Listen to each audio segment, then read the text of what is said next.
तो चलिए दोस्तों स्टार्ट करते हैं। आज हम लोग जो है कि बिहार स्पेशल, बिहार में बहुत सारे एग्ज़ाम अभी होने वाले हैं लगातार, बीएसएससी का हो, बीपीएससी का हो। और बिहार में अभी इलेक्शन है तो बहुत सारे मतलब फॉर्म्स निकलेंगे। तो उसी के आधारित जो हम लोग है कि बिहार से संबंधित जितने भी मतलब कि करंट अफेयर्स हैं या फिर स्टैटिक्स जितने आते हैं तो बिहार स्पेशलाइज करेंगे। मेरा भी एग्ज़ाम है तो इसलिए जो है कि हम लोग तैयारी कर रहे हैं। तो स्टार्ट करते हैं। हमारे जो बिहार करंट अफेयर्स पीडी द्वारा जो प्रकाशित किया गया है जनवरी 2024 से जुलाई 2025 तक। तो इसी को हम लोग क्या है कि जल्दी जल्दी मतलब देखेंगे कि क्या क्या है इसमें। सबसे पहले हम तो इसमें स्टैटिक देखेंगे, बिहार एक नज़र में जिसको इसमें कहा गया है। उसके बाद से हम लोग करंट अफेयर स्टार्ट करेंगे। तो चलिए शुरू करते हैं। तो कंटेंट में आप एक बार देख सकते हैं एसपीडी में क्या क्या है। बिहार एक नज़र में, बिहार का इतिहास, बिहार में प्रथम, बिहार विधानसभा चुनाव 2020 और बिहार अद्यतन मतलब अपडेटेड कौन कौन क्या क्या है इस सब के बारे में, सात निश्चय, जनगणना, प्रमंडल, जिला और मंडल, यही सब। तो चलिए शुरू करते हैं। तो सबसे पहले तो इसमें का जो पेज नंबर है उसमें पहला दिया हुआ है कि मानचित्र के बारे में। ये बहुत इंपॉर्टेंट है। इसमें इससे एक या दो प्रश्न एकदम कंफर्म है कि जितने भी बिहार के एग्जाम्स हैं सब में आते हैं। तो चलिए पहले हम यही देखेंगे। तो बिहार का मानचित्र में सबसे पहले देख लीजिएगा, ऊपर सबसे जो है कि पश्चिम, उत्तर पश्चिम में जो है कि पश्चिम चंपारण है, उसके नीचे पूर्वी चंपारण, फिर उसके बाद सीतामढ़ी, शिवहर, शिवहर बीच में है। देख लेना है कि सीमावर्ती जो जिले हैं तो उसको देखेंगे तो पश्चिम चंपारण, पूर्वी चंपारण, सीतामढ़ी, मधुबनी, सुपौल, अररिया, किशनगंज। याद रखना है एकदम लाइन से। पश्चिम चंपारण, पूर्वी चंपारण, सीतामढ़ी, मधुबनी, सुपौल, अररिया और किशनगंज। उसके बाद फिर से देखते जो उत्तर प्रदेश के लगते हैं तो कितने हुए नेपाल से लगने वाले, एक दो तीन चार पाँच छः सात। सात जो हुए नेपाल से लगते हैं, अपना सीमा साझा करते हैं। तो प्रश्न आएगा कि बिहार के कितने ऐसे ज़िले हैं जो नेपाल से सीमा साझा करते हैं। तो उसमें बताना है कि सात ऐसे ज़िले हैं जो कि नेपाल से सीमा साझा करते हैं। फिर एक बार देख लेते हैं कौन कौन है। पश्चिम चंपारण है, पूर्वी चंपारण है, सीतामढ़ी है, मधुबनी है, सुपौल है, अररिया है और किशनगंज है। ठीक है, उसके बाद देखते हैं उत्तर प्रदेश से सीमा साझा करने वाले। तो उत्तर प्रदेश से जो सीमा साझा करता है उसमें है पश्चिम चंपारण, गोपालगंज, सिवान, सारण, भोजपुर, बक्सर, कैमूर, रोहतास। तो कितने हुए, एक दो तीन चार पाँच छः सात आठ। आठ ऐसे जो प्रदेश हैं मतलब कि जिला हैं जो उत्तर प्रदेश से सीमा साझा करते हैं। तो अब देखते हैं कि झारखंड से कितने मतलब कि सीमा साझा करते हैं। तो झारखंड से देखते हैं तो एक दो तीन चार पाँच छः सात। तो सात ऐसे जो जिले हैं जो कि झारखंड से सीमा साझा करते हैं। उसके बाद पश्चिम बंगाल से देखते हैं तो एक दो तीन चार पाँच, पाँच जो ऐसे हैं कि पश्चिम बंगाल से सीमा साझा करते हैं। तो इसमें कितने आएगा कि प्रश्न, कौन ऐसे मतलब जिले हैं जो कि दो राज्यों से सीमा साझा करते हैं। तो उनमें से है पश्चिम चंपारण, उसके बाद है रोहतास,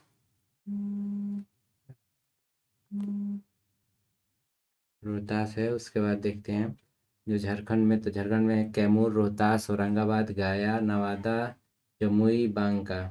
ठीक। उसके बाद पश्चिम बंगाल से जो कि है कि भागलपुर, कटिहार, पूर्णिया, किशनगंज और बांका जो है कि पश्चिम चंपारण से, पश्चिम बंगाल से सीमा साझा करते हैं। तो बिहार का सामान्य परिचय देख लेते हैं कि क्षेत्रफल जो है 94,163 किलोमीटर है क्षेत्रफल। उसके बाद 9 प्रमंडल में विभाजित है। उसके बाद ग्रामीण क्षेत्रफल जो है इसका 92,257.51 वर्ग किलोमीटर है, जिसमें 38 जिले। और नया जो जिला बना हुआ है वो अरवल जिला है। नगरीय क्षेत्रफल जो कि है 1,095.49 वर्ग किलोमीटर है। अनुमंडल 101 अनुमंडल है टोटल। कुल आबादी जो है 10,40,99,452 है। उसके बाद प्रखंड जो है 534 प्रखंड है। जनसंख्या देश में कितना परसेंट है, तो कि देश का कुल आबादी का कितना परसेंट है, तो 8.60% केवल बिहार में। ठीक है। उसके बाद लिंग अनुपात 918 है। और उसका जनसंख्या घनत्व 1106। तो ये जितना भी है ये सब 2011 के जनगणना के अनुसार है। ठीक है, तो उसके अनुसार से देख सब मतलब कि इतना लिंग अनुपात और ये जनसंख्या घनत्व डेंसिटी है। प्रमंडल जो देखते हैं कि 9 है, जिले 38 जिले हैं। नया जिला अरवल बना है। अनुमंडल 101 है, प्रखंड 534 है। साक्षरता दर जो हमेशा पूछा जाता है 61.8% है। उसके बाद पुरुष साक्षरता दर 71.2% है। महिला साक्षरता दर 51.5%, मतलब आधा महिला जो है कि साक्षर है, आधा नहीं है। 2011 के, ध्यान रखना है 2011 का है। तो वह देखते हैं कि बिहार एक नज़र में, बिहार एट ए ग्लांस। तो सामान्य परिचय में तो पता है, ये आधिकारिक जो नाम है बिहार का, बिहार है। अर्थ बिहार कब पड़ा है, तो बौद्ध जो मठ है उन्हीं के कारण इसको बिहार कहा जा रहा था, फिर उसके बाद में बिहार हो गया। प्राचीन नाम प्राच्य या पूर्व देश है इसका। तब बहुत बड़ा बिहार हुआ करता था, तब का नाम है प्राचीन या पूर्व देश। पूर्व देश के ओर से नाम जाना जाता था। मौर्य वंश, मौर्य एवं गुप्त काल में नाम इसका मगध पड़ा था, कि मगध राजधानी थी। और मगध जो सबसे बड़ा वो थी, मतलब कि सबसे बड़ा जनपद था, तो इसलिए उसी के नाम पे मगध जनपद में बिहार पड़ता था, तो उसी को में बिहार बोला जाता है। गठन जो है इसका 22 मार्च 1912 में, उड़ीसा भी सम्मिलित था उसी टाइम हुआ था। 1912 में जब आज़ाद नहीं हुआ था, तभी से इसका गठन नाम, मतलब बिहार से पूरा क्षेत्र को जाने जाने लगा था। उस टाइम इसमें पश्चिम बंगाल के कई जिले भी शामिल थे। उसके बाद उड़ीसा, उड़ीसा, उसके बाद झारखंड और बिहार, ये सब सम्मिलित रूप से था। इसकी राजधानी जो है कि पटना है। और बिहार दिवस कब मनाया जाता है, तो ये ध्यान रखना है, बहुत वीवीआई प्रश्न है कि बिहार दिवस जो है 22 मार्च को मनाया जाता है। पटना का संस्थापक किसे कहा जाता है, शेरशाह सूरी जो है कि सूर्यवंश का 1541 में पटना का संस्थापना किया था। पटना का प्राचीन नाम पाटलिपुत्रा एवं कुसुमपुर है। ठीक है, पाटलिपुत्रा का स्थापक जो है, संस्थापक कौन था, तो उदयन ने, हर्यक वंश का जो उदयन है उसने स्थापित किया था पाटलिग्राम को। पाटलिग्राम से फिर पाटलिपुत्रा हो गया। उसके बाद बिहार राज्य बनाने की घोषणा 12 दिसंबर 1911 में हुई थी। अब बिहार, बंगाल बिहार से और उड़ीसा को अलग कर दिया गया। बंगाल से बिहार और उड़ीसा को अलग कर दिया गया था 1912 में, मार्च 1912 में। फिर उसके बाद बिहार जो है एक स्वतंत्र प्रदेश के रूप में गठन हुआ 22 मार्च 1912 में, इसलिए 22 मार्च को जो है कि बिहार दिवस मनाया जाता है। यह भारत सरकार अधिनियम 1935 के तहत बंगाल प्रांत से अलग हुआ था। तो चलिए शुरू करते हैं, आगे देखते हैं कि बिहार से उड़ीसा को कब अलग किया गया था, तो 1 अप्रैल 1936 को। उसके बाद उड़ीसा को अलग कर दिया गया। उसके बाद 15 नवंबर 2000 को जो है कि झारखंड से अलग कर दिया गया। आधुनिक बिहार के निर्माता किसे माना जाता है, तो डॉक्टर सच्चिदानंद सिन्हा को, जो कि है कि बिहार का निर्माता माना जाता है। तो राजकीय चिन्ह में देखते हैं कि बोधि वृक्ष, जो कि है कि दो स्वास्तिक के बीच में, उसे राजकीय चिन्ह, बिहार का राजकीय चिन्ह है। उसके बाद राजकीय पशु जो है बैल है, वैज्ञानिक नाम है बोस इंडिकस। ठीक है, राजकीय पंछी गौरैया है, जिसका वैज्ञानिक नाम है पैसर डोमेस्टिकस। ये भी आता है, ऐसा नहीं है कि वैज्ञानिक नाम नहीं आएगा, वैज्ञानिक नाम आता है, जिससे गौरैया का जो कि पैसर डोमेस्टिकस। ठीक है। उसके बाद राजकीय पुष्प जो है वो गेंदा है, नाम है कैलेंडुला ऑफिसिनैल्स। ठीक है। उसके बाद राजकीय वृक्ष जो है पीपल है, वैज्ञानिक नाम है फिकस रिलीजियोसा। Ficus religiosa. उसके बाद राजकीय मछली जो है देसी मांगुर है, वैज्ञानिक नाम है कलारेस बैट्राचोस। देसी मांगुर को वैसे अब ब्लैक लिस्ट कर दिया गया है, मतलब कि क्या बोलते हैं उसको, अवैध घोषित कर दिया गया है उसका पालन करना। ठीक है। राजकीय जलीय मतलब जीव जो है उसको बिहार का वो है गांगे डल्फिन। उसके बाद वैज्ञानिक नाम इसका है प्लैंटिनिस्टा गैंगेटिका। ठीक है। इसे 2009 में भारत का जलीय जीव घोषित किया गया था। 2009 में, ध्यान रखना है, इसको जलीय जीव घोषित किया गया था, गांगे डल्फिन को। ठीक है। उसके बाद राजकीय खेल जो है कबड्डी है। राजकीय प्रथम भाषा जो है हिंदी है, और दूसरी राजकीय भाषा जो है उर्दू है, 1984 में इसे जोड़ा गया था। ठीक है। और तीसरी भाषा जो है मैथिली को बनाया गया है। उसके बाद राजकीय गीत जो है मेरे भारत के कंठहार तुमको सत सत वंदन बिहार। ठीक है। इनके गीतकार जो है श्री सत्यनारायण, और संगीतकार जो है हरिप्रसाद चौरसिया जी हैं। हरिप्रसाद चौरसिया जो वही बांसुरी वादक। ठीक है। मार्च 2012 में इसे आधिकारिक तौर पर अपनाया गया था। राज्य प्रथना मेरी रफ्तार पर सूरज की किरणें नाच करे के लेखक जो है M.R. चिश्ती। आवाज उदित नारायण का है, लेखक जो है M.R. चिश्ती जी हैं। उसके बाद देखते हैं राजनीतिक परिचय, देखते हैं बिहार का। विधानमंडल द्विसदनीय है इसमें, यानी विधानसभा विधान परिषद दोनों है। विधानसभा सदस्यों की कुल संख्या है 243, और विधान परिषद की संख्या है, परिषद सदस्यों की संख्या है 75, यानी 75 गो है। और लोकसभा में सदस्यों की संख्या 40 है। और राज्यसभा में कितने बिहार से सदस्य जाते हैं, तो 16 चुन के जाते हैं। तो ठीक है। उसके बाद लोकसभा में अनुसूचित जाति की आरक्षित सीटें जो है 6 गो है, और विधानसभा में अनुसूचित जाति के लिए आरक्षित सीटें जो है 38 सीटें हैं। विधानसभा में अनुसूचित जनजाति के लिए आरक्षित सीटें हैं 2, विधानसभा में केवल 2 ही एसटी के लिए आरक्षित है, जबकि एससी के लिए 38 सीटें आरक्षित हैं। लोकसभा में अनुसूचित जाति की आरक्षित सीटें जो बिहार से हैं और 6 सीटें रिजर्व की गई हैं, ध्यान रखना है। लोकसभा में सदस्यों की संख्या बिहार से 40 है और राज्यसभा से 16 है। 16-40 याद रखना है, 16-40, 16-40। हाँ, 243, 75। 243 विधानसभा के सदस्यों की संख्या है और 75 जो है कि विधान परिषद की संख्या है। प्रशासनिक परिदृश्य में देखते हैं, उच्च न्यायालय जो है पटना का स्थापना हुआ था 3 फरवरी 1916 में। जिला जो है टोटल 38 जिला है। 38वां जिला अरवल है, जो प्रस्तावित 39वां जिला है उसको बाढ़ नाम दिया गया है, लेकिन अभी प्रस्तावित है, पास नहीं हुआ है। उसके बाद राज्य में प्रमंडलों की संख्या 9 है। कोसी, दरभंगा, सारण, भागलपुर, पटना, तिरहुत और उसके बाद मुंगेर, मगध और पूर्णिया। अनुमंडलों की संख्या कुल है जो 101 है। प्रखंडों की कुल संख्या 534 है और पंचायतों की कुल संख्या 8053 पंचायत है। पुलिस थानों की संख्या बिहार में 1212 है। पुलिस जिला जो है 43 जिला है, जिसमें 40 सिविल है, 4 रेलवे के जो जिला शामिल है। पुलिस जिला, पुलिस थाना और जिला के।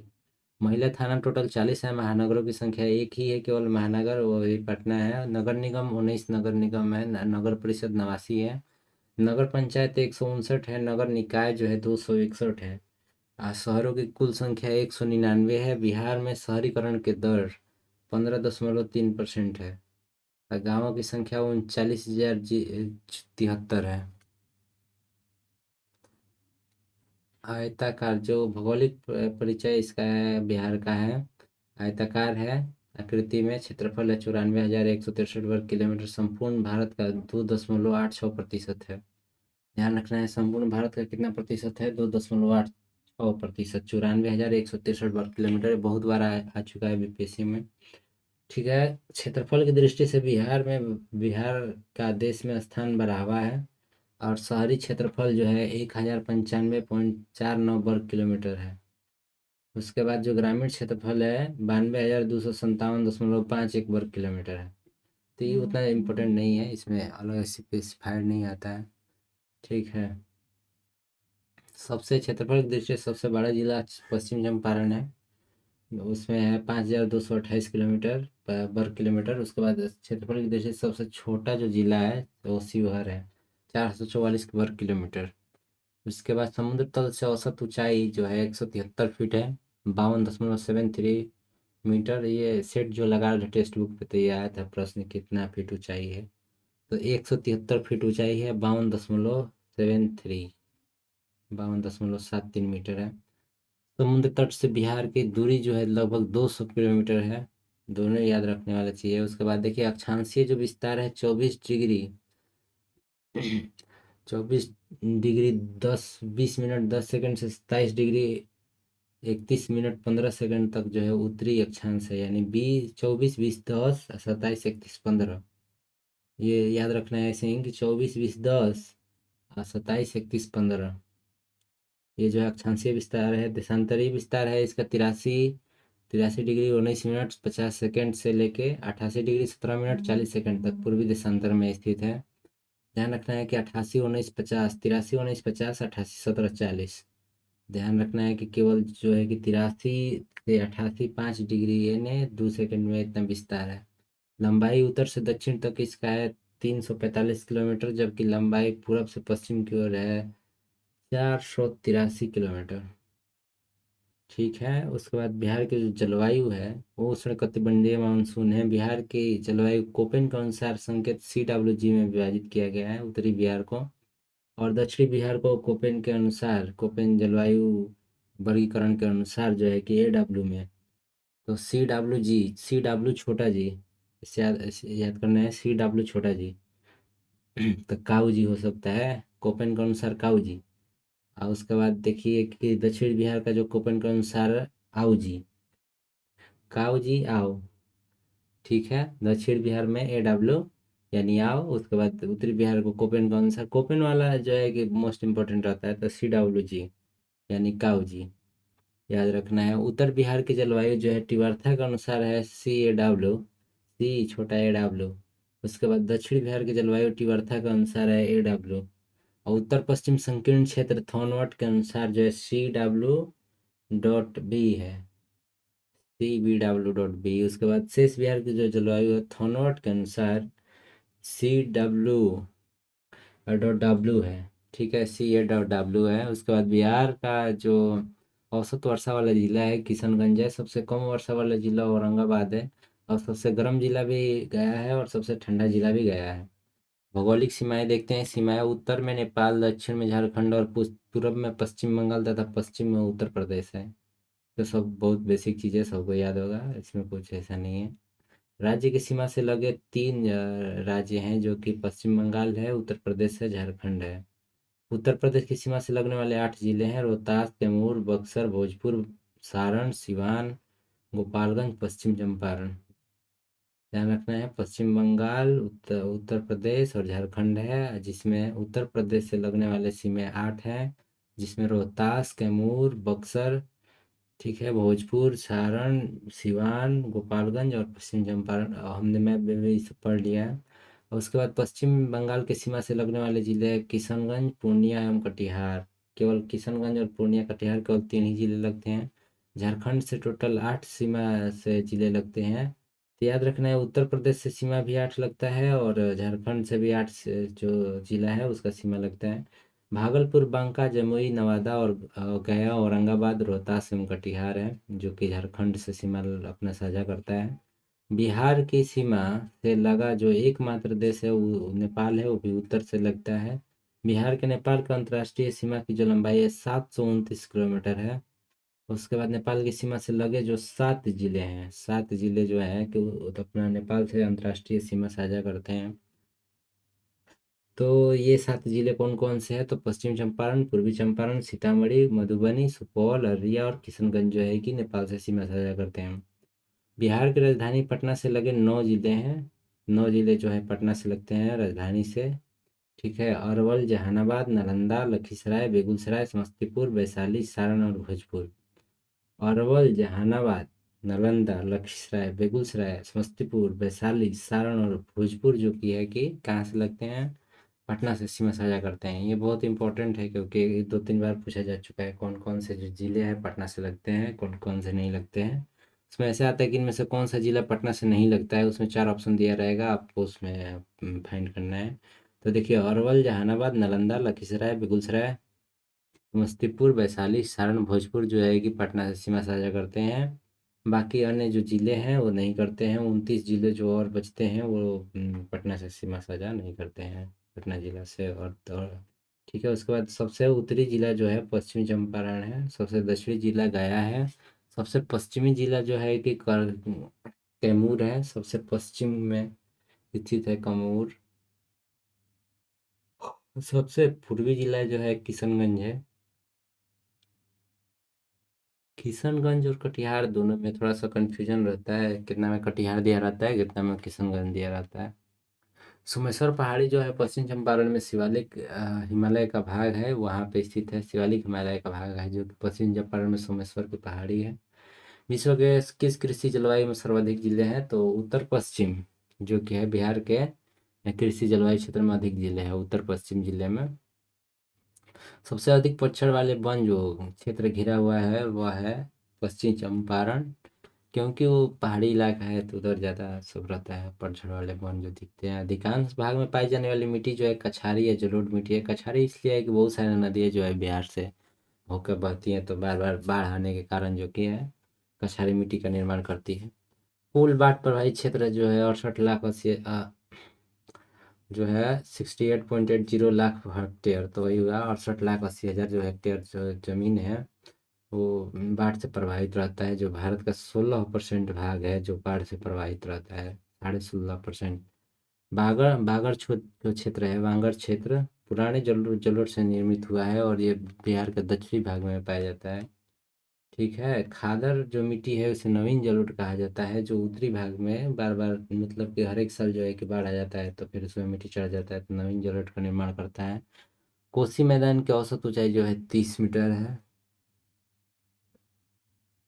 दक्षिण भाग है, दक्षिण का जो पहाड़ी भाग है वो है मुंगेर, नवादा, राजगीर, खगड़पुर पहाड़ी जो है ये दक्षिण का पहाड़ी भाग है। तो उसके बाद देखते हैं कि बिहार की नदियों के बारे में। तो बिहार की नदियाँ कर्मनाशा, सोन, पुनपुन, फाल्गु, किऊल और अजय जो है बिहार की, दक्षिण बिहार की नदियाँ हैं। उत्तरी बिहार की नदियाँ जो है घाघरा, गंडक, बूढ़ी गंडक, बागमती, कमला, कोसी, महानंदा। ये क्रम पश्चिम से पूर्व की है। ये सभी जो हिमालयन नदियाँ हैं, जो कि वो है पठारी नदियाँ।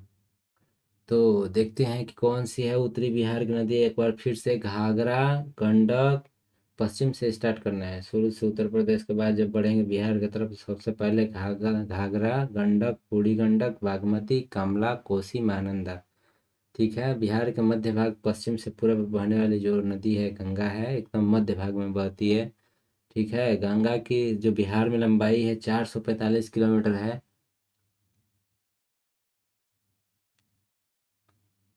जो सर्वाधिक जो कि है कि पटना में बहती है 99 किलोमीटर। गंगा नदी का उद्गम जो स्थल है गंगोत्री ग्लेशियर उत्तराखंड से है। बिहार में गंगा की सबसे बड़ी सहायक नदी जो है सोन नदी है। सोन नदी का उद्गम स्थल अमरकंटक की पहाड़ी है, जहाँ से नर्मदा भी निकलती है। सोन नदी गंगा नदी से पटना में मनेर के हल्दी छापरा में मिलती है। मनेर के हल्दी या छापरा के पास में जो है कि मिलती है। सोन नदी जो है बिहार में प्रवेश कहाँ से करती है? रोहतास जिले में। बिहार का शोक कोसी नदी को कहा जाता है, अपने मार्ग बदलने के लिए कुख्यात है। हाई फ्लो रहेगा तो मार्ग बदलबे न करेगा जी। कोसी नदी का उद्गम स्थान जो है गोसाई स्थान नेपाल है। बिहार जो कि कोसी नदी बिहार में जब प्रवेश कहाँ से करती है, तो ये ऐसा स्थान है कि देखिए, कोसी नदी का उद्गम जो स्थान है नेपाल में गोसाई स्थान है, और बिहार में सुपौल जिला से प्रवेश करती है। और बिहार में कुल लंबाई इसके 260 किलोमीटर है। कोसी गंगा से कहाँ मिलती है? तो कटिहार के पास मिलती है, ये ध्यान रखना है, कुर्सेला कटिहार के पास मिलती है। पुनपुन नदी का उद्गम स्थल जो कि है छोटा नागपुर पठार है, पलामू जिला झारखंड में। पुनपुन नदी जो गंगा से मिलती है फतुहा के पास उद्गम पलामू जिला में है। ठीक है। उसके बाद गंडक नदी का उद्गम स्थल अन्नपूर्णा श्रेणी में है, नेपाल में। गंडक नदी बिहार में प्रवेश करती है वाल्मीकि नगर, पश्चिम चंपारण से। गंडक नदी गंगा से मिलती है हाजीपुर के निकट में। ठीक है। गंडक नदी का उद्गम स्थान बता चुके हैं कि अन्नपूर्णा श्रेणी जो है नेपाल में है। कहाँ से प्रवेश करती है? तो वाल्मीकि नगर, पश्चिम चंपारण से। गंडक नदी गंगा से कहाँ मिलती है? हाजीपुर के निकट, पटना के पास में। तो गंडक नदी के किनारे कौन सा शहर स्थित है? तो सोनपुर का मेला भी, मतलब सोनपुर भी वही स्थित है और हाजीपुर भी वही स्थित है, उसी नदी के किनारे स्थित है गंडक नदी के। बूढ़ी गंडक नदी गंगा का उद्गम, बूढ़ी गंडक नदी का उद्गम जो कि सोमेश्वर पहाड़ी, पश्चिम चंपारण जिले से चौतरवा चौर से है। यह खगड़िया जिला में गंगा में मिलती है, गंगा से मिलती है। गंगा से मिलती है कहाँ? समझे? खगड़िया जिले में। उसके बाद बूढ़ी गंडक के किनारे स्थित जो कि है मुजफ्फरपुर है, खगड़िया है, समस्तीपुर है। ये बूढ़ी गंडक के किनारे स्थित शहर है। त्रिवेणी नहर निर्मित है कहाँ? किस नदी पर निर्मित किया गया है, किस नदी से? तो त्रिवेणी नहर जो है गंडक नदी चंपारण जिले से जो निकलती है, तो वहाँ से स्थित है। उसके बाद फाल्गु नदी का निर्माण जो है मोहाना और लीलाजन नदियों के संगम से हुआ है। फाल्गु नदी का निर्माण। फाल्गु नदी का अन्य जो नाम है निरंजना है। बिहार में इसकी लंबाई 135 किलोमीटर है। भारत के सबसे बड़ा रबर डैम जो है गया जी रबर डैम है, फाल्गु नदी पर ही स्थित है गया जी। गया का नाम गया जी हो गया है आजकल। उसके बाद बिहार और उत्तर प्रदेश के बीच जो सीमा बनाती है कर्मनाशा, गंडक और घाघरा जो है बिहार और उत्तर प्रदेश की सीमा बनाती है। कर्मनाशा, गंडक, घाघरा, ध्यान रखना है। कर्मनाशा, गंडक और घाघरा तीनों मिलकर बिहार और उत्तर प्रदेश को दोनों को अलग करती है। उसके बाद कर्मनाशा नदी जो है पवित्र नदी के नाम से जाना जाता है, जो विंध्यन पहाड़ी से निकलती है। और यह जो है कि बक्सर के चौसा में प्रवेश करती है बिहार में। ठीक है। उसके बाद बिहार में पहली जो कि नदी जोड़ योजना है कोसी मेची नदी जोड़ योजना है। उसके बाद बिहार में उत्तरी मैदानी खंड को दो भागों में बांटती है बागमती नदी। पूरे बिहार राज्य को दो भागों में कौन बांटती है? गंगा नदी। सड़कों की कुल लंबाई में बिहार का स्थान जो है कि 8वां है।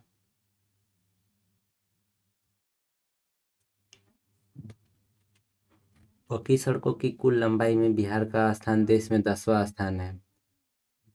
सड़कों की कुल लंबाई में बिहार का स्थान देश में 8वां है, जबकि पक्की सड़कों की कुल लंबाई में बिहार में 10वां स्थान है। भारत में बिहार का जो स्थान है 10वां है। पथ घनत्व में बिहार देश का स्थान तीसरा है, प्रथम पर केरल है, उसके बाद महाराष्ट्र है, उसके बाद तीसरा है बिहार। राष्ट्रीय राजमार्गों की कुल लंबाई जो है 6137 किलोमीटर है बिहार में। उसके बाद राजकीय राजमार्गों की कुल लंबाई 2024 में राजकीय राजमार्गों की 3637 किलोमीटर है। प्रमुख जिला सड़कों की कुल लंबाई 2024 में 16,269 किलोमीटर 296 किलोमीटर है। इससे ये सब रिलेवेंट नहीं है, इतना नहीं आता है। खाली राजमार्गों की राष्ट्रीय एनएच का देख लीजिए कि 130 है। उसके बाद राजकीय राजमार्गों की जो लंबाई है 3637 किलोमीटर है। उसके बाद जो है कि बिहार में राष्ट्रीय राजमार्ग का कुल घनत्व 63.1 किलोमीटर जो है कि प्रति 1000 वर्ग किलोमीटर में है। यानी कि प्रति 1000 वर्ग किलोमीटर एरिया में 63.1 किलोमीटर का आपको मिल जाएगा रोड। ठीक है। उसके बाद बिहार में राष्ट्रीय राजमार्ग की कुल संख्या जो है 58 जो है कि बिहार राज्य में कुल संख्या है राजमार्ग की। बिहार का सबसे लंबा राष्ट्रीय राजमार्ग जो है NH-31 है 404 किलोमीटर। बिहार का सबसे छोटा राजकीय मार्ग जो है 772 है जो 4.5 किलोमीटर मात्र है। उसके बाद राष्ट्रीय राजमार्ग की सर्वाधिक लंबाई जो है जिला है पटना में, सबसे ज़्यादा NH की लंबाई जो है पटना जिला में है। और सबसे कम जो राजमार्ग की सबसे जिला लंबाई वाला है वो शिवहर है, मात्र 22 किलोमीटर वहाँ पे राजमार्ग गुजरता है। राजकीय राजमार्ग की सर्वाधिक लंबाई वाला जिला जो गया है 210 किलोमीटर है। राजकीय मार्ग यानी कि SH, NH नहीं SH, स्टेट हाईवे 210 किलोमीटर गया में सबसे ज़्यादा लंबा बिहार से गुजरने वाला राष्ट्रीय राजमार्ग 2 का नया नाम क्या है, तो NH-19 कर दिया गया है NH-2 से। NH-2 पर बिहार के कौन से शहर स्थित है जो अब 19 पर हो गए हैं? सासाराम, औरंगाबाद, मोहनिया। ये ग्रैंड ट्रक रोड है। बिहार में रेल मार्ग की कुल लंबाई जो है 4509 किलोमीटर, देश का 3.4% है लगभग। रेल रूट की दृष्टि से बिहार का देश का स्थान जो है कि 8वां स्थान है, 8वें नंबर पे है, समझ जाना है। रेल मंडलों की संख्या जो है 4 है, दानापुर, सोनपुर, समस्तीपुर और कटिहार। 4 रेल मंडल है बिहार में। पूर्वी मध्य रेलवे का मुख्यालय जो हाजीपुर में स्थापना 1 अक्टूबर 2002 को हुआ था। पटना मेट्रो रेल परियोजना का शिलान्यास 17 फरवरी 2019 में हुआ था। पटना मेट्रो रेल का निर्माण शिलान्यास 2019 में हुआ था। अभी 5 से कितना साल हो गया जी? 6 साल हो गया। 6 साल 6 महीना हो गया, अभी तक बन ही रहा है। पटना मेट्रो रेल का निर्माण दिल्ली मेट्रो निगम द्वारा किया जा रहा है। वैसे राज्य में मेट्रो रेल परियोजना की कुल लंबाई जो है मात्र 31 किलोमीटर, 31.72 किलोमीटर है। बताइए, 31.72 किलोमीटर बनाने में 10 साल लग गया। बिहार राज्य पथ परिवहन निगम BSRTC की स्थापना जो हुई थी, बिहार राज्य पथ परिवहन निगम BSRTC, ध्यान रखना है, 1959 में हुआ था। बिहार का पहला अंतर्राज्यीय बस टर्मिनल ISBT की स्थापना जो है 18 सितंबर 2020 को पटना के बैरिया में हुआ था। अंतर्राज्यीय बस टर्मिनल पटना के बाद है जी, बैरिया में, बड़ी दूर कर दिया है। इसका देखिए कि पटना हवाई अड्डे का नाम जयप्रकाश अंतर्राष्ट्रीय हवाई अड्डा है, स्थापना 1973 में हुआ था। अंतर्राष्ट्रीय दर्जा जो मिला था 2008 में, पटना हवाई अड्डे का नाम दर्जा दे दिया गया था इंटरनेशनल। तो PM मोदी ने पटना में नए एयरपोर्ट टर्मिनल का उद्घाटन एवं बिहटा एयरपोर्ट की शिलान्यास किया था अभी लगले, तो 19 मई 2025 को जो कि है कि किया है नया एयरपोर्ट टर्मिनल का उद्घाटन, और उसके बाद बिहटा एयरपोर्ट। ठीक है। उसके बाद देखते हैं बिहार में कृषि और पशुपालन का क्या स्थिति है। तो सकल बुआई क्षेत्र 22-23 में 72.68 हेक्टेयर था, शुद्ध बुआई है। 22-23 में 51.13 लाख हेक्टेयर। फसल संघनता 142 है, 1.42 है। सर्वाधिक फसल संघनता वाला जिला सुपौल और जहानाबाद है। सर्वाधिक सबसे ज़्यादा शुद्ध बुआई वाला जो है भोजपुर बक्सर है। उसके बाद बिहार राज्य का सूखा प्रभावित क्षेत्र जब 20% जो है कि सूखा प्रभावित है, देख रहे हैं विनोद, 20% जो कि है सूखा प्रभावित है, बाकी जो है ऊपर 80% सब बाढ़ प्रभावित है। बताइए, जो राज्य में बाढ़ आ रहा है वही राज्य में सूखा पड़ रहा है। बिहार में उपलब्ध भूमि की खेती 60% भाग में की जाती है। कुल खाद्यान्न का उत्पादन मतलब इतना सा तो ये जरूरी नहीं है कितना उत्पादन है। प्रति हेक्टेयर सर्वाधिक उत्पादक वाला अनाज जो है मक्का यहाँ पे होता है सबसे ज़्यादा। बिहार में प्रमुख खरीफ फसलें जो है धान है, मक्का है, ज्वार है, बाजरा है और अरहर है। खरीफ फसल में क्या क्या बिहार में होता है? धान, मक्का, ज्वार, बाजरा और अरहर। ठीक है। बिहार के प्रमुख रबी फसल जो है गेहूँ, जौ, चना, मटर और सरसों। बिहार की प्रमुख नकदी फसलें जो हैं गन्ना, आलू, तंबाकू, जूट, मिर्च, तिलहन है। और लीची का उत्पादन बिहार में स्थान जो है पहला है। देश का 71% जो भाग है इस लीची का वो बिहार में पैदा होता है। बिहार। ठीक है। मखाना उत्पादन में बिहार का स्थान देश का 85% अकेले बिहार करता है मखाना उत्पादन।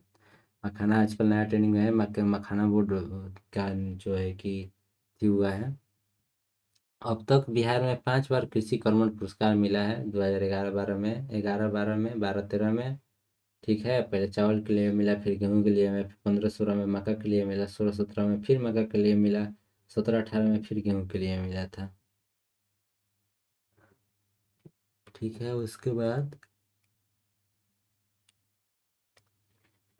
सकल राज्य मूल्यवर्धन में फसल का जो योगदान है 9% है।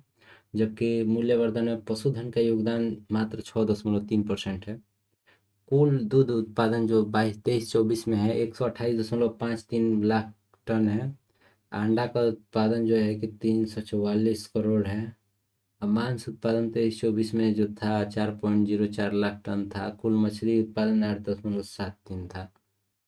तो ये ऐसे करने से कुछ नहीं है। मछली ज़्यादा उत्पादन होता है, मांस कम उत्पादन होता है। उसके बाद अंडा का उत्पादन 344 करोड़ है, जबकि कुल दूध उत्पादन 128.53 लाख टन है। लीटर में होता है लेकिन टन में दिया है। इसके बाद देखिए बिहार में सिंचाई एवं बहुउद्देशीय परियोजना के बारे में, ये थोड़ा इम्पोर्टेंट है, एक बार देख लीजिएगा। कुल सकल सिंचित क्षेत्र 2022-23 में 56.98 लाख हेक्टेयर यानी 57 लाख हेक्टेयर लगभग था। जिनमें बिहार में सिंचाई के प्रमुख साधन है। ध्यान रखना है कि सबसे पहले नलकूप है, उसके बाद नहर से होता है। नलकूप के मतलब बोरिंग से पटावल जाला, ओकर बाद नहर से पटावल जाला, ओकर बाद तालाब में पानी जौन जुटल रहेला बुनी उनी के तो ओकरा से, ओकरा बाद अन्य जौन बाटे आदमी के रहू से नहरियों में नलियों के पानी फेर के पटा लेवला तो 3% बा वैसन आदमी। सबसे ज़्यादा नलकूप से 64%, ओकरा बाद नहर से 30%, ओकरा बाद तालाब से 2.05%। जबकि बिहार में होके के चाही कि 90% नहर से, काहे से जब बुनी के पानी भर जाता तो कुल बाढ़ आ जाता। तो सर्वाधिक सिंचित जिला जो है रोहतास है। न्यूनतम सिंचित जिला जो है शिवहर है। बिहार की पहली सिंचाई परियोजना सोन परियोजना है। निर्माण 1874 में हुआ था। उसके बाद बिहार की प्रथम बहुउद्देशीय परियोजना जो है सोन परियोजना है। बिहार की सबसे बड़ी सिंचाई परियोजना गंडक परियोजना है। बिहार एवं उत्तर प्रदेश की संयुक्त सिंचाई परियोजना गंडक परियोजना है। गंडक नदी को नेपाल का सालग्रामी कहा जाता है। ध्यान रखना है कि बिहार एवं उत्तर प्रदेश का संयुक्त जो सिंचाई परियोजना है गंडक परियोजना है। बिहार की सबसे प्रथम जो परियोजना थी सोन परियोजना है। उसके बाद जो कि है बड़ी सिंचाई परियोजना गंडक परियोजना है। ठीक है। उसके बाद बिहार और नेपाल की संयुक्त परियोजना कोसी परियोजना है, जो दोनों देश मतलब कि बिहार और नेपाल से है। उसके बाद कोसी की परियोजना है जो 1954 में कोसी परियोजना की शुरुआत हुआ था। उसके बाद बिहार में वन क्षेत्र का रिपोर्ट 2011 देखते हैं। 11 में वन क्षेत्र का रिपोर्ट जो जारी किया गया था। कुल वन क्षेत्र जो है कि 73,007,380.79 वर्ग किलोमीटर था। जिसमें वन क्षेत्र का प्रतिशत 7.84% था। कुल क्षेत्रफल भौगोलिक क्षेत्रफल का 8% लगभग जो है वन क्षेत्र से आच्छादित है। जबकि वनों का प्रकार जो है पर्णपाती वन है, आर्द्र और शुष्क वाले। वन आवरण में वृद्धि 2019 से 21 में 75 वर्ग किलोमीटर का वृद्धि हुआ था। कुल वन आवरण 7381 वर्ग किलोमीटर है, जबकि कुल वृक्ष आवरण जो है 2341 वर्ग किलोमीटर है, जो कुल क्षेत्रफल का 2.48% है। उसके बाद देखते हैं कि कुल वृक्ष आवरण में वृद्धि जो हुआ था 338 वर्ग किलोमीटर हुआ था। वृक्षादान और वनाच्छादन जो है दोनों में 9,722 वर्ग किलोमीटर 7.8 है। जबकि अति संघन वन जो है 333.42 वर्ग किलोमीटर है। और मध्यम वन जो है 3285 वर्ग किलोमीटर है। जबकि खुले वन जो है 3761.54 वर्ग किलोमीटर है। ये सब याद रखना कोई जरूरी नहीं है। सबसे ज़्यादा ये जरूरी है कि सर्वाधिक वन क्षेत्र वाला जो जिला है कैमूर जिला है। और न्यूनतम वन क्षेत्र वाला जो जिला है शेखपुरा है। सर्वाधिक क्षेत्रफल वाला जिला शेखपुरा है। जिसमें सबसे कम जो है। उसके बाद जो है सर्वाधिक वन प्रतिशत वाला जिला कैमूर है और न्यूनतम वन प्रतिशत वाला जिला शेखपुरा जिला है। वन विहीन जिला जो है जहानाबाद है। उसके बाद बिहार के अर्थव्यवस्था के रूप में देखते हैं कि सकल घरेलू उत्पाद के रूप में 23-24 में 8,54,429 लाख करोड़ है, जो कि जीएसडीपी में वृद्धि का अनुमान 14.5 है। उसके बाद देखते हैं प्रति व्यक्ति आय वर्तमान मूल्य पर 66,828 रुपये है, जबकि प्रति व्यक्ति स्थिर मूल्य पर 36,330 है। सर्वाधिक प्रति व्यक्ति आय पटना में है, न्यूनतम प्रति व्यक्ति आय जो है शिवहर जिला में है। उसके बाद बाकी सब कुछ याद रखना जरूरी नहीं है। उसके बाद सबसे ज़्यादा देखिए कि जीएसडीपी में प्राथमिक क्षेत्र का योगदान 19% है, द्वितीय क्षेत्र का 21% और तृतीय क्षेत्र का 58% है। लेकिन इसमें ऐसे प्रश्न नहीं आते हैं, प्रश्न इसके उल्टे आते हैं कि बताइए कि सबसे ज़्यादा जीएसडीपी में योगदान किस क्षेत्र का है, तो तृतीय क्षेत्र का 58.6% के आसपास, 60% के आसपास है। उसके बाद तृतीय क्षेत्र का जो है कि 21% के आसपास है। 120 मान लेके चलिए तो 60, 20, 80, 20% जो है प्राथमिक क्षेत्र का है। तो सबसे पहले तृतीय क्षेत्र का योगदान सबसे ज़्यादा है, उसके बाद द्वितीय क्षेत्र का है, उसके बाद प्राथमिक क्षेत्र का है। उसके बाद देखते हैं कि ऊर्जा का प्रति व्यक्ति खपत जो है 363 किलो वाट जो यूनिट बिजली है वो प्रति व्यक्ति खपत है। बिहार राज्य में बिजली की कुल खपत जो है 3830 करोड़ यूनिट है, जो कि बिहार में 23-24 में खपत हुआ था। बिहार में बेरोजगारी दर 23-24 में जो है कि 3% रहा। उसके बाद बिहार की जनगणना देखते हैं 2011 के अनुसार कुल जो जनसंख्या है 10 करोड़ 41 लाख है। उसके बाद पुरुष जनसंख्या जो है 5 करोड़ 43 लाख है, जिसमें महिला जनसंख्या लगभग 5 करोड़ है। जो पुरुष जनसंख्या है लगभग 52% के आसपास है, जबकि महिला जनसंख्या 47% के आसपास है। ग्रामीण जनसंख्या 9.23 करोड़ है, जो 88% है। ध्यान रखना है कि लगभग 88% जो है ग्रामीण जनसंख्या है, जबकि शहरी जनसंख्या 1% के आसपास है, 11% के आसपास, सॉरी। उसके बाद शहरीकरण की दशकीय वृद्धि जो है इसमें 0.8% है, यानी 0.8% की वृद्धि से शहरीकरण हो रहा है बिहार का। बेड़ा गर्क है एकदम। उसके बाद जनसंख्या घनत्व जो है 1106 वर्ग व्यक्ति पर वर्ग किलोमीटर पे है, मैंने 1 वर्ग किलोमीटर में 1106 व्यक्ति जो है। उसके बाद सर्वाधिक जनसंख्या घनत्व जो है 1880 है और शिवहर जिला में है। उसके बाद न्यूनतम जनसंख्या घनत्व जो है कैमूर जिला में है, लिंगानुपात 918 महिला प्रति 1000 पुरुष पर है। सर्वाधिक लिंगानुपात गोपालगंज जिले में है, 1021 है। न्यूनतम लिंगानुपात मुंगेर में है, 876। याद रखना है कि सबसे ज्यादा लिंगानुपात जो है गोपालगंज में है, जबकि न्यूनतम लिंगानुपात मुंगेर में है, 876। शिशु लिंगानुपात 935 प्रति 1000 पुरुष पर है। सर्वाधिक शिशु लिंगानुपात किशनगंज में है, 971। पूरे बिहार का है 935, किशनगंज में है 971, सबसे कम वैशाली में 904 है।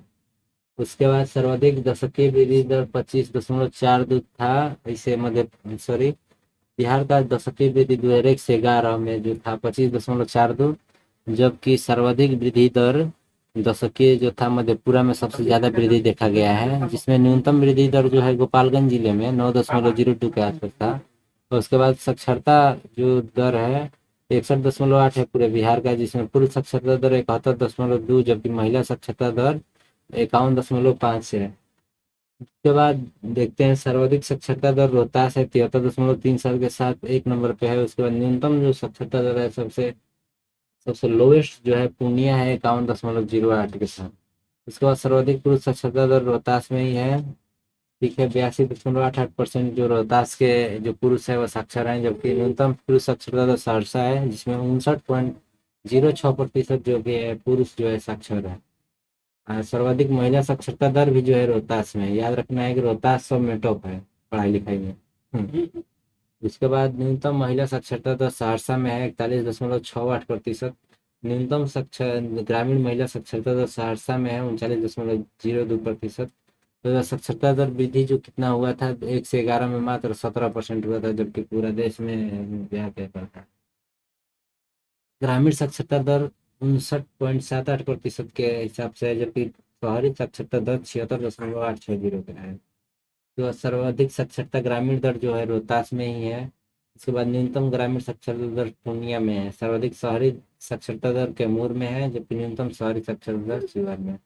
सबसे साक्षर जिला रोहतास है और सबसे न्यूनतम साक्षर जिला जो है पूर्णिया है।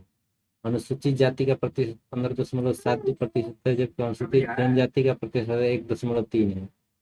ध्यान रखना है, पुरुष में बिहार में प्रजनन दर जो है 3% के आसपास है, लेकिन इसमें बहुत ज्यादा डिक्लाइन आ गया है।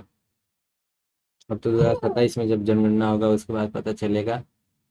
शिशु मृत्यु दर 2020 में थी 27 प्रति 1,000 जीवित जन्म पर। ऐसे एवरेज है 26.2 प्रति 1,000 पर, जबकि बाल मृत्यु दर 6.9 प्रति 1,000 जीवित जन्म पर था। ठीक है, बाल मृत्यु दर 1 साल के अंदर मतलब मृत्यु हो गया तो उसको बाल मृत्यु दर कहा जाएगा, और शिशु मृत्यु दर मतलब कि जन्म के तुरंत बाद अगर मृत्यु है या फिर मृत्यु मतलब मरा हुआ बच्चा पैदा हो रहा है वो सब मतलब हो गया तो 27 के आसपास है, जबकि 6.9 के आसपास है। 7 के आसपास जो है कि बिहार का बाल मृत्यु दर है। महिला जीवन संभाव्यता जो है 69 बरस है, जबकि जन्मकालीन जीवन संभाव्यता पूरा महिला पुरुष दोनों मिला के 69.5 है। बिहार में जीवन संभाव्यता कितना वर्ष है? 69.5 लाइफ एक्सपेक्टेंसी। उसके बाद बिहार में शहरीकरण का दर जो 17.1% के हिसाब से शहरीकरण हो रहा है। उसके बाद देखते हैं कि बिहार में सबसे कम शहरीकरण जो जिला हुआ है वो है समस्तीपुर। उसके बाद देखते हैं बिहार विविध। बिहार विविध थोड़ा लंबा टॉपिक हो जाएगा, कितना लंबा है जी देखते हैं। अच्छा इतना ही कर लेते हैं फटाक से। बिहार विविध में है बिहार के वन्य जीव अभ्यारण्य। गौतम बुद्ध अभ्यारण्य कहाँ है? गया में है। संजय गांधी जैविक उद्यान कहाँ है? पटना में है। विक्रमशिला डॉल्फिन कहाँ है? भागलपुर में है। भीमबाध अभ्यारण्य मुंगेर में है। कांवर झील अभ्यारण्य बेगूसराय में है। उदयपुर वन्य जीव अभ्यारण्य पश्चिम चंपारण में है। पंत वन्य प्राणी अभ्यारण्य जो है नालंदा में है। और कुरेश्वर आस्थान पंछी विहार दरभंगा में है। गोगविल जो है कटिहार में है। और बैडला सलीम अली जो है वैशाली में। ये सब ध्यान रखना है कि सलीम अली कहाँ है? वैशाली में। उसके बाद गोगविल कहाँ है? कटिहार में। और ही बाकी सब कोनो इम्पोर्टेंट नहीं है इसमें। भीमबाध मुंगेर में। कांवर झील बेगूसराय में। उसके बाद देखते हैं कि बिहार का एकमात्र राष्ट्रीय उद्यान वाल्मीकि राष्ट्रीय उद्यान 1978 में हुआ था, जो पश्चिम चंपारण जिले में गंडक नदी के किनारे है, जो समस्या श्रेणी में 1990 में राष्ट्रीय उद्यान का दर्जा मिला था। 78 में स्टैब्लिश हुआ था, 1990 में राष्ट्रीय उद्यान का दर्जा इसको प्राप्त हुआ है। किसको? वाल्मीकि राष्ट्रीय उद्यान कहाँ है? पश्चिम चंपारण में है। उसके बाद देखते हैं बिहार के प्रमुख जलप्रपात। तो काकोलत जलप्रपात नवादा में है। तेलहर का जो जलप्रपात है कैमूर में है। करकट जो है कैमूर में है। दुर्गावती रोहतास में है। कर्मनाशा बक्सर में है। धुआं कुंड सासाराम में है। मांझर कुंड सासाराम में है। तुतला भवानी रोहतास में है। जियार कुंड जो है भोजपुर में है। ठीक है, उसके बाद प्रमुख पंछी विहार देखते हैं। नागा नकटी जो अभी नया नया बना है जमुई में है। उसके बाद वाल्मीकि पशु विहार पश्चिम चंपारण में है। गोगविल कटिहार में है। कांवर झील बेगूसराय में है। उसके बाद हरियाबाड़ा हिरन पार्क जो है अररिया में है। पंछी विहार कुशेश्वर जो है दरभंगा में है। और श्रेयामान जो है बेतिया में है। सुहियान पंछी जो है भोजपुर में है। उधवा झील साहेबगंज में है। उसके बाद बिहार की प्रमुख झीलें देखते हैं। अनुपम झीलें कैमूर में है। कांवर झील बेगूसराय में है। तेलहर झील कैमूर में है। कुशेश्वर जो है दरभंगा में है। गोगविल कटिहार में है। ध्यान रखना है कि जो एक ही है उसी को प्रमुख झील भी हो जाता है, उसी के आसपास जो रहता है। एक बार याद हो जाने पर सब याद हो जाएगा, उसमें कोई है। बरीला जो है वैशाली में है। सिमरी बख्तियारपुर सहरसा में है। घोड़ा कटोरा जो है राजगीर में है। नालंदा दोनों में है, दोनों जिला में आधार है। उसके बाद अनुपम झील जो है कैमूर में है। जगतपुर झील है भागलपुर में। मोती झील मोतिहारी में। सरैया मन जो है मोतिहारी में है। बिहार का पहला रामसर स्थल जो है कांवर झील है। वो बेगूसराय 1920 में स्टैब्लिश हुआ था। पहला रामसर स्थल कांवर झील और एकमात्र रामसर स्थल तो जाएगा। बिहार में कुल रामसर स्थलों के 3 है। कांवर झील बेगूसराय नागानट्टी जमुई। इसको नया नाम रामसर स्थल जो शामिल हुआ था। उसके बाद लोक नाट्य है डोमकच विदेशिया जाट जाटिन कीर्तनिया सामा चकेवा। याद रखना है, बहुत इंपॉर्टेंट VVI प्रश्न है कि डोमकच विदेशिया जाट जाटिन कीर्तनिया सामा चकेवा है बिहार का लोक नृत्य। उसके बाद देखते हैं कि चित्रकला में मधुबनी मंजूषा जदोपिया थांका चित्रकला सांझी चित्रकला जो है बिहार से संबंधित है। बरौनी रिफाइनरी जो है 1964 में सोवियत रूस के सहयोग से जो है कि बना था। बिहार में सबसे पुराना गिरजाघर पादरी की हवेली निर्माण 1713 ईस्वी में हुआ था। बहुत पुराना है जी। तो 1713 ईस्वी में बरौनी रिफाइनरी 1964 में सोवियत रूस के सहयोग से बना था। याद रखना इम्पोर्टेंट है ये भी, 1964 में सोवियत रूस के। उसके बाद जो है कि बिहार में बीएन कॉलेज पटना का स्थापना 1889 में, ये क्वेश्चन आया हुआ है, बीएन कॉलेज का स्थापना कहाँ हुआ था। पटना विश्वविद्यालय का स्थापना 1917 में।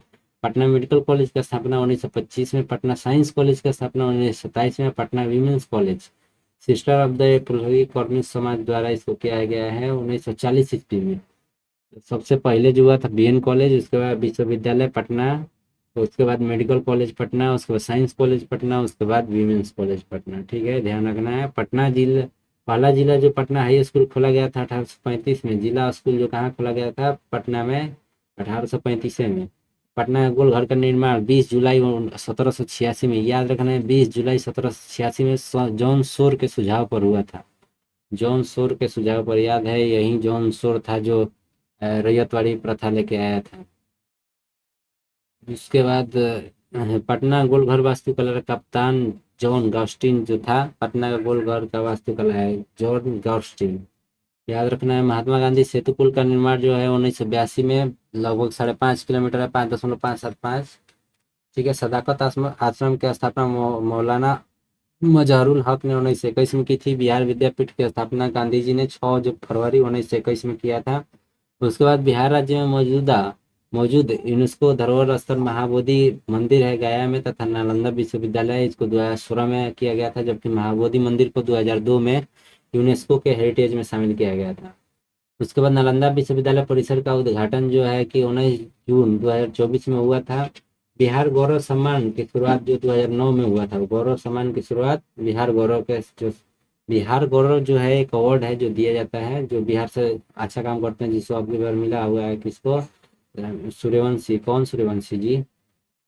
जो राजस्थान से खेला था, 35 गेंदा में 100 रन बनाया था, उसको बिहार गौरव का पुरस्कार दिया गया है।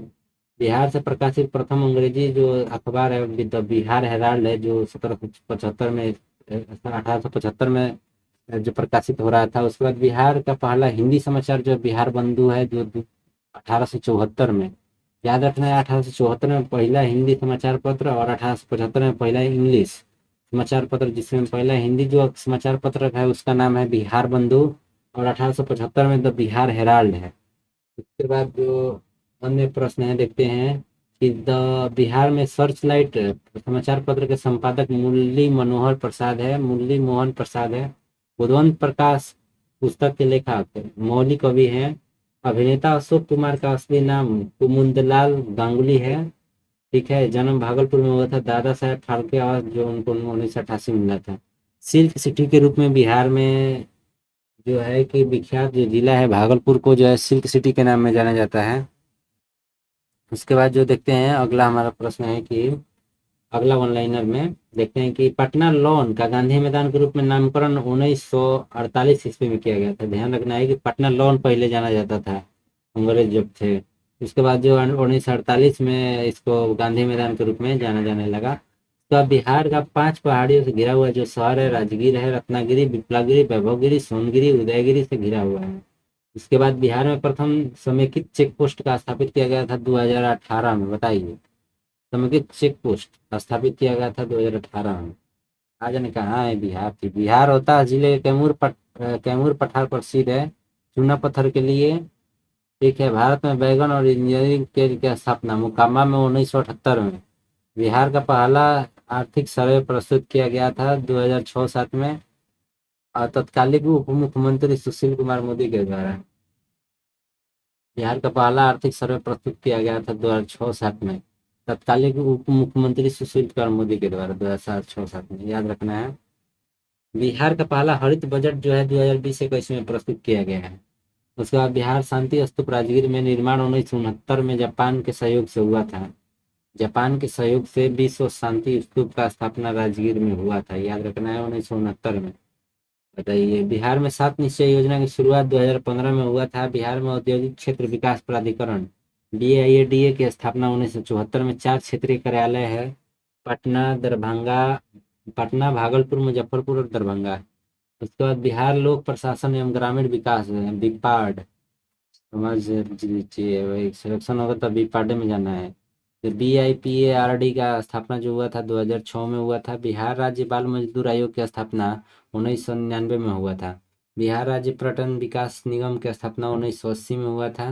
ध्यान रखना है, बिहार राज्य बाल मजदूर आयोग की स्थापना 1999 में, बिहार राज्य पर्यटन विकास निगम की स्थापना 1980 में हुआ था। बिहार राज्य पर्यटन विकास निगम का टैगलाइन है विल इज फुल बिहार। नई पर्यटन नीति 23 से 28 के लिए स्वीकृत किया गया था 2023 में, दिसंबर 2023 में। पर्यटकों की संख्या 2023 में कितनी थी तो 821.33 लाख। ठीक है। बिहार में पहली बार चाय बागानों की स्थापना की गई थी किशनगंज के ठाकुरगंज प्रखंड में 1990 के दशक में। याद रखना है कि पहली बार चाय बागान कहाँ हुआ तो 1990 के दशक में ठाकुरगंज प्रखंड में, किशनगंज के। अब तो बहुत ज़्यादा मात्रा में होने लगा चाय की खेती किशनगंज में। उसके बाद देखिए, बिहार राज्य विद्युत जल निगम की जो स्थापना जो है, बिहार राज्य जल विद्युत निगम लिमिटेड की स्थापना 31 मार्च 1982 में हुआ था। पटना म्यूजियम संग्रहालय की स्थापना 3 अप्रैल 1917 में हुआ था। 3 अप्रैल 1917 पटना म्यूजियम का स्थापना। बिहार म्यूजियम संग्रहालय 15 अगस्त 2015 में बिहार म्यूजियम का स्थापना हुआ था। ध्यान रखना है कि 15 अगस्त 2015 को बिहार म्यूजियम बना था। और पटना म्यूजियम कब बना है? 3 अप्रैल 1917 में। बताइए, 1916-17। बिहार राजगीर खेल विश्वविद्यालय अकादमी 19 अगस्त 2024 को बना था। और इसमें 2025 में बहुत सारा अथी हुआ। ठीक है। खेलो इंडिया का आयोजन किया गया। उसके बाद बिहार में पहली चीन मिल का स्थापना जो है 1904 में मसौढ़ा सारण में हुआ था। 1904 में हुआ था पहला चीनी मिल। सब बंदे हो गया। चलो ठीक है, यहाँ से हमारा कंप्लीट होता है पूरा विविध एट अ ग्लांस। उसके बाद कल हम लोग देखेंगे बिहार का इतिहास। तो सेशन अच्छा लगा तो लाइक कीजिएगा, नहीं लाइक कीजिएगा तो देखिए सब अपना, मेरा एग्जाम है तो मतलब बना रहे हैं अपना, मतलब कि उसको रिवाइज कर रहे हैं और याद कर रहे हैं। साथ में रहिए, साथ में रिवाइज कीजिए, उसके बाद सीधे क्रैक कीजिए। लेकिन अब की बार नहीं हुआ तो फिर 5 साल बैठना पड़ेगा। बिहार में इलेक्शन है, कोई सौ बिहार का स्पेशल पढ़िए, बिहार का एग्जाम दीजिए, गर्दा मचा दीजिए। ठीक है। लेकिन अब की बार जो रह गए बेरोजगार, तो अब मोदी सरकार आपको रोजगार देने से रह जाएगी। ठीक है, धन्यवाद।